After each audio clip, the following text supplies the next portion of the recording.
Hi friends, Ayodhya Rama మందిరం కథ ఒక మసీదుని కూల్చివేసి రామ మందిరం నిర్మాణం దాకా మాత్రమే అనుకుంటే పొరపాటే.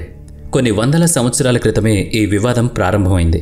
అక్కడ మసీదుని ఎందరో మహావీరుల శవాల గుట్ట మీద నిర్మించారన్నది వాస్తవం. అయితే హిందూ ధర్మాన్ని పాటించే వారి శవాల దిబ్బలపైన మసీదుని కట్టారా అంటే అది కూడా వాస్తవమే. రాజ్యం కోసం, సింహాసనం కోసం తండ్రిని సోదరులని మట్టుపెట్టే సాంప్రదాయం తన అనుకున్న వారందరినీ చంపైనా సరే సింహాసనం దక్కించుకోవాలన్న అహంభావం ఇదే మసీదు కట్టడానికి కారణమయ్యాయా? తమ అధికార దర్పాన్ని చూపించుకోవడానికి హిందూ ముస్లింలు బాయి బాయి అనుకునే చోట వైషమ్యాలు ఏర్పరిచి ఆ వైషమ్యాల మీద నిర్మించిన ప్రార్థనా మందిరాలు, వాటి వెనుకున్న కథ ఏంటి? ఎక్కడ మొదలైంది? కేవలం మన దేశంలోనే రాజ్యం కోసం ఎన్నో త్యాగాలు చేసిన అన్నదమ్ములు కనిపిస్తారు. కానీ అటువంటి దేశంలో కూడా ఒక తండ్రిని తన బిడ్డ యొక్క శవాన్ని బహుమతిగా పంపించడం తెలిసిన వ్యక్తులు సింహాసనం కోసం సోదరులను చంపి వారి సమాధి మీద నిర్మాణాలు జరిపి వాటిని మట్టుబెట్టే ప్రయత్నాలు చేయడం, సాధారణ జనాలను కూడా యుద్ధానికి రమ్మని, వారి కుటుంబాలను కూడా నాశనం చేయడం, వారి పిల్లలని మహిళలను ఎత్తుకుపోయి అరాచకాలు సృష్టించడం, ఇవన్నీ తెలిసిన వ్యక్తులు మన దేశంలో కూడా పాగా వేసి మందిరాన్ని కూల్చి వినాశనానికి నాంది పలుకుతుంటే మన వాళ్ళు ఊరుకనే కూర్చున్నారు అనుకున్నారా? ఎంతోమంది త్యాగాలు చేశారు. ఎంతమంది తమ తలలు నరుక్కున్నారు ఆ మందిరం కోసం. ఎక్కడైతే ప్రజలు సంతోషంగా ఎటువంటి చింత లేకుండా జీవిస్తారు, ఎక్కడైతే మహర్షులు తమ యాగాలను ధర్మాలను సక్రమంగా పాటిస్తారు, ఎక్కడైతే మహిళలను గౌరవిస్తారు, ఎక్కడైతే పిల్లాపాపలు సంతోషంగా ఎటువంటి చింత లేకుండా జీవిస్తారు, అటువంటి రాజ్యాన్ని కబ్జా చేసి రాజులను కూడా చంపేసి అవసరమైతే తల్లి తండ్రిని కూడా నరికేసి సింహాసనాన్ని అధిష్ఠించి తన ప్రభావాన్ని చూపించాలనుకున్న వారి కథ మన దేశంలోనే మొదలైంది అంటే నమ్ముతారా? అటువంటి వాళ్ళు ఆ మందిరాన్ని కూల్చేసే క్రమంలో ఎంతోమంది రక్తధారలపై వారి రక్తాన్ని ఇటుకలుగా మార్చి కట్టిన ఆ మందిరం మరొకరు తమ స్వార్థం కోసం వినియోగించుకుంటుంటే చూస్తూ ఊరుకున్నారా? హిందూ ధర్మాన్ని పూర్తిగా నిర్వీర్యం చేసి తమ ధర్మాన్ని మాత్రమే ప్రపంచం మొత్తం చాటాలి అన్న స్వార్థపు ఆలోచన మందిరాన్ని కూల్చేసే క్రమంలో ప్రతి హిందువు బాధాతప్త హృదయంతో ఎన్ని వేల కోట్ల సార్లు తమ రక్తాన్ని చిందించారో ఎవ్వరికీ తెలియదు.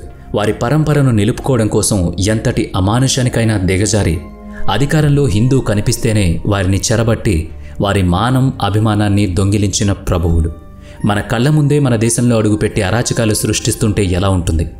ఇది ఈనాటి కథ కాదు, కొన్ని వందల సంవత్సరాల క్రితమే జరిగిన కథ. ఎవరైతే మన భూమి మీద కాలు మోపి సొంతం చేసుకోవాలనుకున్నారో, ఎవరైతే తమ స్వార్థం కోసం అధికారాన్ని అడ్డు పెట్టుకుని హిందూ ధర్మాన్ని దూషించి మందిరాల మీద వారి మసీదులను నిర్మించాలనుకున్నారో, ఇదంతా ఈనాటి విషయం కాదు. రామమందిర నిర్మాణం వెనుక ఎన్నో కథలున్నాయి. అక్కడ ప్రతి ఇటుక ఆ కథకు సాక్ష్యమే. రండి తెలుసుకుందాం. శ్రీరాముడు క్రీస్తుపూర్వం 5114 సంవత్సరంలో ఉత్తరప్రదేశ్లోని అయోధ్య నగరంలో జన్మించాడు. జైన ధర్మంలోని ప్రథమ తీర్థంకరుడు భగవాన్ వృషభదేవుడు కూడా అయోధ్యలోనే జన్మించాడు. అగంతకులు మన దేశంలో అడుగు పెట్టకముందు ఎన్నో హిందూ దేవాలయాలు, బౌద్ధ స్తూపాలు, జైన దేవాలయాలు పూజలందుకునేవి. చరిత్ర ప్రకారం 1527 నుంచి 1528 వరకు బాబర్ హిందూ దేవాలయాలను కూల్చి ఆ ప్రదేశంలో మసీదులను నిర్మిస్తూ వచ్చాడు. కాలక్రమంలో బాబర్ దేవాలయాన్ని కూల్చి మసీదును నిర్మించడం వలన బాబ్రీ మసీదుగా పేరు పొందింది. బాబర్ మిత్రుడి పేరు బాబ్రీ అని తన పేరు ఈ మసీదుకు పెట్టారన్న వాదన కూడా ఉంది. బాబర్ తన పురుష స్నేహితులను ఎక్కువగా ఇష్టపడేవాడు. మందిరం కూల్చివేసిన సమయంలో సిద్ధులైన భగవాన్ శ్యామ్నంద్ అధికారంలో ఉన్నారు. అదే సమయంలో భేటీ రాజైన రాజా మెహతాబ్ సింగ్ బద్రీనారాయణ్ రామమందిర్ కూల్చివేతను ఆపడానికి బాబర్ సేనతో యుద్ధం చేశాడు. ఆ యుద్ధం కొన్ని రోజుల పాటు కొనసాగింది. ఆ యుద్ధంలో ఎన్నో వేల మంది రామమందిరాన్ని రక్షించడం కోసం తమ ప్రాణాలను పణంగా పెట్టారు. చరిత్రకారులు కానింగ్ లాక్నో గెజిట్లోని 66వ అంకంలో 3వ అధ్యాయంలో 1,72,000 మంది హిందువులు ప్రాణాలు అర్పించిన తర్వాత బాబర్ సైనికుడు మీర్ బాకి మందిరాన్ని కూల్చివేయడంతో సఫలమయ్యాడు. ఎంతోమంది వీరులు ఆ మందిరం కోసం తమను తాము త్యాగం చేస్తూ పోరాడారో దీన్ని చూస్తేనే అర్థమవుతుంది. అక్బర్, బీర్బల్, తొండమాల్ చెప్పిన మీరట ఆ మందిరం కూల్చి ఉన్న చోట 3 అడుగుల ఎత్తులో ఒక మందిరాన్ని నిర్మించారు. అక్బర్ కుటిల నీతి వల్ల కొన్ని రోజులు యుద్ధాన్ని ఆపేశారు. దాంతో రక్తపాతం ఆగింది. ఆ తర్వాత ఔరంగజేబ్ పరిపాలన మొదలైంది. హిందువులను పూర్తిగా నాశనం చేయాలన్న సంకల్పంతో దాదాపు 10 సార్లు అయోధ్య రామమందిరం మీద దండయాత్ర సాగింది. అక్కడ మూర్తులను పూర్తిగా ధ్వంసం చేశారు. ఆ సమయంలో సమర్థ సద్గురు శ్రీ రామదాసు శిష్యుడు వైష్ణవదాస్ మొఘల్ సేన మీద 30 సార్లు దండెత్తవలసి వచ్చింది. నసీరుద్దీన్ హైదర్ కాలంలో క్షత్రియ రాజులు రామజన్మభూమిని తిరిగి దక్కించుకోవడం కోసం 3 సార్లు దండెత్తి ప్రాణాలు కోల్పోయారు. ఆ పోరాటంలో పెద్ద సంఖ్యలో హిందువులు మరణించారు.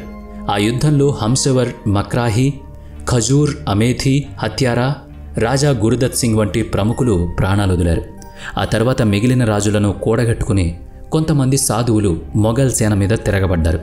ఆ యుద్ధంలో హిందువులు విజయం సాధించారు. రామ మందిరం తిరిగి హిందువుల అధికారంలోకి వచ్చింది. ఆ తర్వాత మళ్లీ కొంతకాలానికి షాహీ సేన ఆ మందిరం మీద అధికారాన్ని దక్కించుకుంది. వేలాది రామభక్తుల హస్తాలను తెగనరికారు. వాజిద్ నవాబ్ అలీ షాహ్ హయాంలో మళ్లీ హిందువులు రామమందిరం కోసం యుద్ధం మొదలుపెట్టారు. ఫైజాబాద్ గెజిట్లో ఈ భయంకర యుద్ధంలో ఎంతోమంది హిందువులు ప్రాణాలు కోల్పోయిన విషయం రాశారు. 2 రోజులు 2 రాత్రులు జరిగిన ఈ యుద్ధంతో హిందువులు తిరిగి మళ్లీ తమ మందిరాన్ని చేజిక్కించుకున్నారు. హిందువులకు ముస్లింలకు జరిగిన అతిపెద్ద పోరాటం ఇది. తిరిగి హిందువులు 3 అడుగుల ఎత్తులో ఆలయాన్ని నిర్మించుకున్నారు. రామ్లల్లా విగ్రహ స్థాపన కూడా జరిగింది. మళ్లీ మొఘల్ సేన కన్ను ఈ మందిరం మీద పడింది. బాబర్ నిర్మించిన మసీద్ని తిరిగి పొందాలని మళ్లీ యుద్ధాన్ని మొదలుపెట్టారు. ఇది కేవలం ఒక మందిరాన్ని ధ్వంసం చేసే పని కాదు, పూర్తిగా ఒక సంస్కృతిని నాశనం చేయాలన్న ఆలోచన. హిందువులు ఒక్కొక్క అడుగులో తమ సంస్కృతిని కాపాడే ప్రయత్నం చేస్తూ మొఘల్ సేన ఇంకా ముస్లింలు, అగంతకులు కలిసి ఆ సంస్కృతిని ఒక్కొక్క అడుగు నాశనం చేయడానికి పూనుకున్నారు. 1853లో హిందూ మందిరాన్ని కూల్చివేసి మసీదులు నిర్మించారన్న కోపంతో హిందువులు ముస్లింల మధ్య పోరాటం జరిగింది. ఇది మొదటి హింసగా భావించొచ్చు. ఆ తర్వాత బహదూర్ షా జాఫర్ సమయంలో బాబా రామ్చరణ్ దాస్ నేతృత్వంలో మౌలాలి అమీర్ అలీతో కలిసి తిరిగి రామజన్మభూమిని స్వాధీనం చేసుకోవాలని అనుకున్నారు. ఒక ముస్లిం హిందువులతో కలిసి రామమందిరం గురించి పోరాటం ఇతర ముస్లింలకు నచ్చలేదు. దాంతో వీరిద్దరి గురించి సమాచారం అప్పటి ఆంగ్లేయులకు అందించారు. ఒక చింత చెట్టు కింద వీళ్ళిద్దరిని ఉరితీశారు ఆంగ్లేయులు. 1859లో ఈ విషయం మీద ఆంగ్ల ప్రభుత్వం కల్పించుకుని మందిరం లోపల హిందువులకు, మందిరం బయట ముస్లింలకు పూజ చేసుకోవడానికి అనుమతినిచ్చింది. 19 జనవరి 1885లో హిందూ సాధువులు మహంతిదాస్ మసీదున్న చోట ఖచ్చితంగా రామమందిరం నిర్మాణం జరగాలని కోర్టులో కేసు వేశారు. న్యాయాధ్యక్షుడు పండిత్ నారాయణ దాస్ ముందు ఈ విషయాన్ని తెలియజేశారు. ఎందుకంటే అది రామజన్మభూమి అని, రాముణ్ణి ఖచ్చితంగా అక్కడే ఉంచాలి అని కేసు పెట్టడం జరిగింది. 1947లో ముస్లింలను ఈ స్థలం నుంచి దూరంగా ఉండాలని ఆదేశాలిచ్చింది అప్పటి భారత ప్రభుత్వం. అలాగే ఆ వివాద స్థలానికి ముస్లింలు రాకుండా మసీదు ముఖద్వారానికి తాళం వేసింది. హిందువులకు వెళ్లడానికి వేరొక దారిని చూపించింది. 1949లో మసీదులో రాముని విగ్రహాలు దొరికాయి. హిందువులే ఎవరో కావాలని ఆ విగ్రహాలను అక్కడ పెట్టారని మళ్లీ హిందూ ముస్లింల గొడవలు మొదలయ్యాయి. ఆ గొడవలు కోర్టుకు చేరాయి.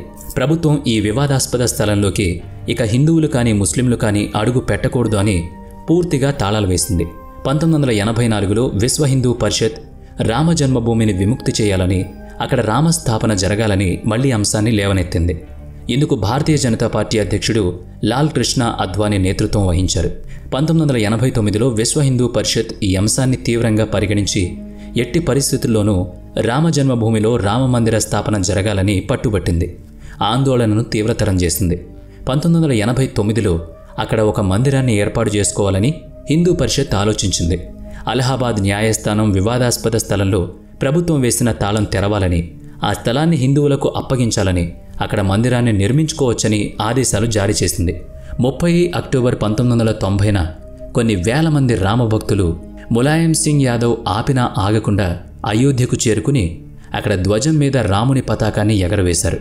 ములాయం సింగ్ యాదవ్ కరసేవకుల మీద తుపాకీ గుళ్ల వర్షం కురిపించమని ఆదేశాలిచ్చాడు. సరయూ నది అంతా వారి రక్తంతో తడిచిపోయింది. కొన్ని వేల మంది రక్తాన్ని చవిచూసింది ఆ ప్రాంతం. ఆ రోజు ఉదయం 10:30 వేలాది మంది కరసేవకులు రామజన్మభూమిని చేరుకున్నారు.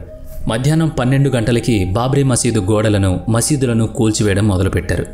లక్షల మంది ఉన్న ఆ ప్రాంతాన్ని కంట్రోల్ చేయడం పోలీసుల వల్ల కాలేదు. సాయంత్రం 3-4 గంటల మధ్య మసీదు మొదటి తలుపును పగలగొట్టారు. సాయంత్రం 5 గంటలకు పూర్తిగా మసీదులోకి వెళ్లి మసీదును కూల్చివేసి అక్కడ రామ ప్రార్థనలు, రామనామస్మరణతో రాముని విగ్రహాన్ని నిలబెట్టారు విశ్వ హిందూ పరిషత్ కరసేవకులు. ఇంత జరుగుతున్నా పోలీసులు అక్కడ పరిస్థితిని అదుపులోకి తీసుకురాలేకపోయారు. కొన్ని వేల మంది ముస్లింలు అక్కడకు హిందువులను ఆపడానికి చూశారు. అయినా సరే ముఖ్యమంత్రి కళ్యాణ్ సింగ్ అక్కడ కాల్పులు జరపకూడదని ఆదేశాలిచ్చారు.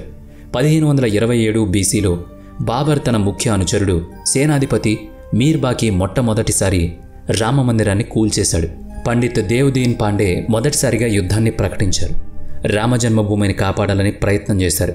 ఆ తర్వాత 77 యుద్ధాలు, వేల కొద్దీ ప్రాణత్యాగాలు, మహారాజులు, మహారాణులు, యువరాజులు, సన్యాసులు ఎంతోమంది పోరాడి ఓడిపోయారు. చివరికి ఈ రోజుకి వాళ్ళ త్యాగాలకు ఫలితం దక్కింది. ఆ రోజు రానే వచ్చింది. భారతదేశ ప్రతిష్ట నలువైపులా చాటిన ఘట్టం ఆవిష్కృతమైంది. జనవరి 22, 2024 చరిత్రలో నిలిచిపోయింది. రామ్లల్లా విగ్రహ ప్రతిష్టాపన అంగరంగ వైభవంగా జరిగింది. ఆ అద్భుతానికి సాక్ష్యంగా ఉన్న మనం నిజంగా ఎంతో అదృష్టవంతులం.